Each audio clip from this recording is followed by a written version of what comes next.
Halo teman-teman penyintas autoimun.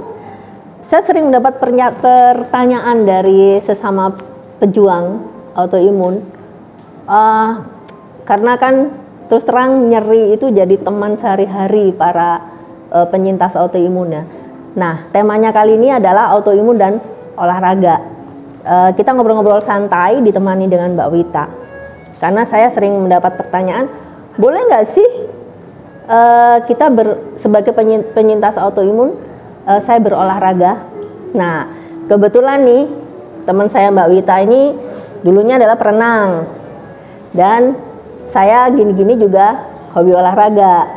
Jadi kalau misalnya mendengar pertanyaan boleh nggak sih olahraga, nah Mbak Wita, ini sesama penyintas ini ya, penyintas autoimun. Mbak Wita gimana nih kondisinya sekarang? Kalau sekarang ini ya namanya orang kalau dilihat dari luar nggak kelihatan loh. Saya tuh penyintas autoimun, bener nggak? Iya. Kenapa? Karena terus meskipun kita kena autoimun, emang sih sakit-sakit ada tuh ya. Tapi sakit-sakit itu kalau didiamkan itu makin sakit. Nah, makin kaku. Bener nggak Mbak? Betul. Kalau saya merasakan itu, kalau nyeri dan kita bawa tidur, makin nyeri. Nah, saya rutin, memang pertama kali bergerak itu pasti akan merasakan nyeri ya Mbak ya, karena kaget ya. Harus pelan-pelan mulainya. Pelan-pelan, bertahap. Dari yang mudah dan dari yang kita sukai. Benar nggak? Mbak Wita kebetulan hobinya berenang, suka berenang. Oke, kalau saya itu sebenarnya gini. Kalau saya sakit pertama kan waktu sebelum kena autoimun kan udah mulai sakit-sakit, ternyata penyintas autoimun. Tapi kaku kan, pagi-pagi tuh kaku, bangun tidur tuh pasti kaku. Jadi pertama itu mengatasinya begitu bangun tidur pelan-pelan, masih dalam posisi dalam tidur itu pelan-pelan stretching. Pertama stretching aja tangan dulu. Ini di stretching. Sedikit-sedikit, yang ada yang kaku kan sedikit-sedikit pelan semua di stretching. Apalagi tangan pertama tangan diginiin dulu sambil tidur pelan-pelan. Terus ini leher kan suka sakit ya, jadi kita ngikutin, jangan bahunya tetap kita ngikutin sini 1, 2 pelan-pelan aja. 2, tapi ini jangan menegak, jangan lurus. Pakai bantal ya masih ya? Jangan pakai bantal. Bantal dilepas dulu. Bantal lepas, tapi ini posisi lurus. Dan perhatikan pinggang. Pada saat lurus, pinggang ini nggak boleh dungkak gitu. Jadi ini harus flat. Untuk mengatasi flat, pinggang menyentuh kasur. Tapi kadang-kadang ada yang susah kan?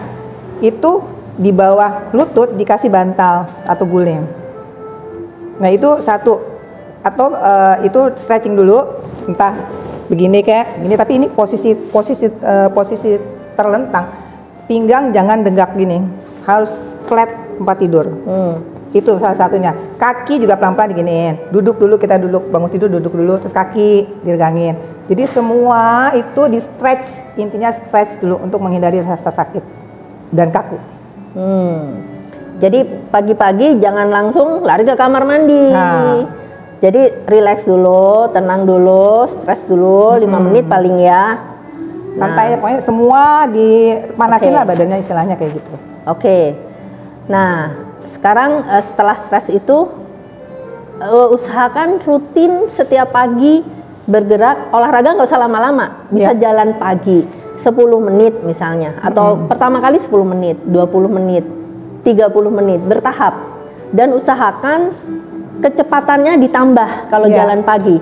Jadi pertama kali mungkin jalannya agak pelan dan sebentar. Ditambah kecepatannya dan agak lama. Ikutin kita punya tubuh dulu. Sesuaikan dulu ya, paling jeda-jedanya paling seminggu. Yang saya rasakan ya Mbak Wita ya, kalau misalnya nih pernah saya di luar kota atau berhalangan lah melakukan itu, 1 minggu saya tidak melakukan jalan pagi, itu nyeri lagi badan, badan. Bener.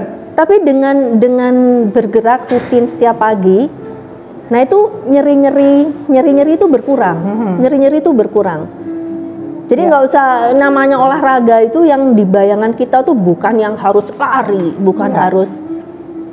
Ya kalau berenang memang butuh media ya. Butuh media, tapi itu bagus kalau bisa bagus ya Mbak Gita ya. Iya, poinnya sebenarnya untuk ODAI itu nggak boleh berhenti stretching.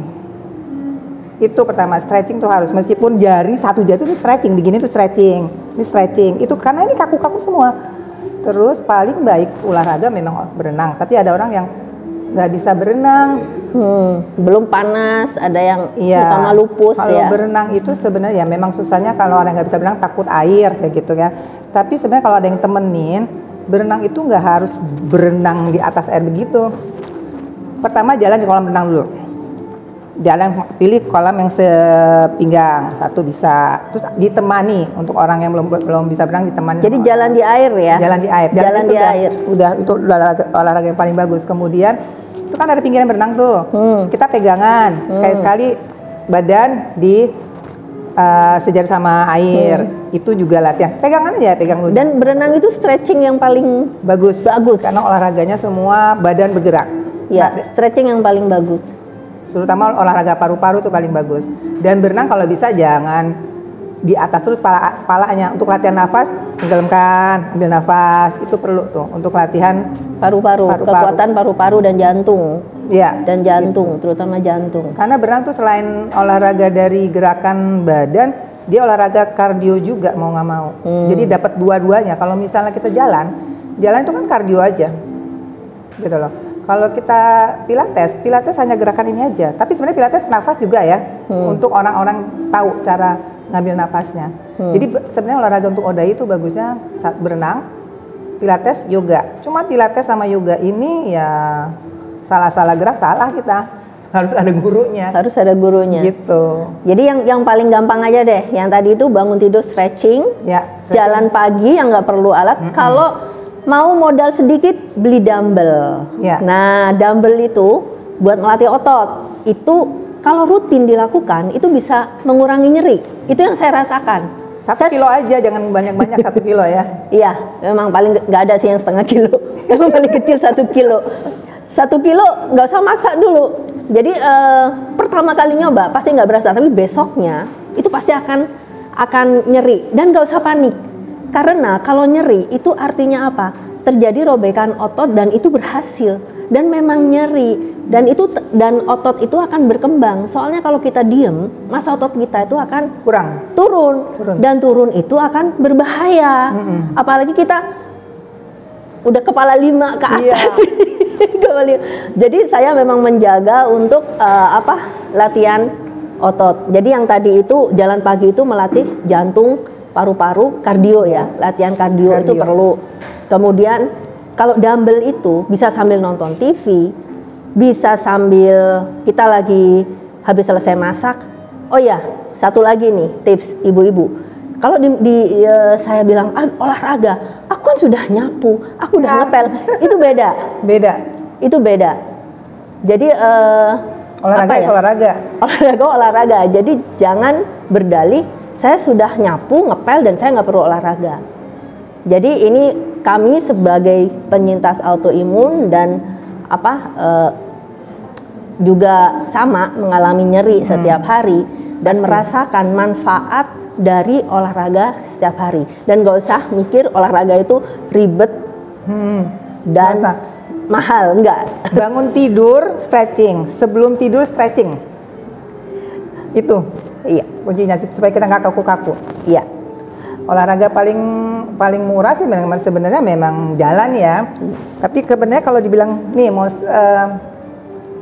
saya sudah nyapu, itu kok olahraga nyapu. Tapi kalau nyapunya itu pakai teknik ya olahraga. Ingat nggak film Karate Kid? Nah itu benar. Iya, tapi saya rasa Oda itu orangnya fokus. Kalau nyapu dia nggak bakalan ke teknik, dia pasti bakalan ngeliatin sampahnya udah hilang apa belum. Dia nggak bakalan mikirin ini teknik nyapunya, nggak bakalan deh. Jadi mending dipisahin. Urusan beberes. Urusan bergerak, melatih otot. Jadi kalau olahraga aja, ya, fokus. Ya, jadi jawabannya pertanyaan di awal tadi, penyintas autoimun boleh olahraga nggak sih? Harus. Dianjurkan, malah Iya. harus stretching, harus. Stretching begitu. itu udah poin stretching tuh harus, Iya. harus dan harus itu aja. Dan kalau untuk gerakan tertentu misalnya nggak biasa olahraga, lihat kaca. Jadi posisi itu harus mempengaruhi, karena kalau enggak ya ada yang salah juga meskipun stretching sendiri. Iya. Itu aja, kaca tuh perlu. Jangan malu sama kaca. Jadi nggak cuma pakai lipstick doang, tapi untuk melihat gerakan, oke? Ini baik, terima kasih Mbak Wita. Mudah-mudahan kita tetap selalu sehat, selalu fit, Semangat terus. dan semangat terus. Jangan katakan bahwa ODAI nggak bisa ngapa-apa. Tetap bisa produktif. Oke? Betul sekali. Salam sehat. Salam sehat semua. Semangat.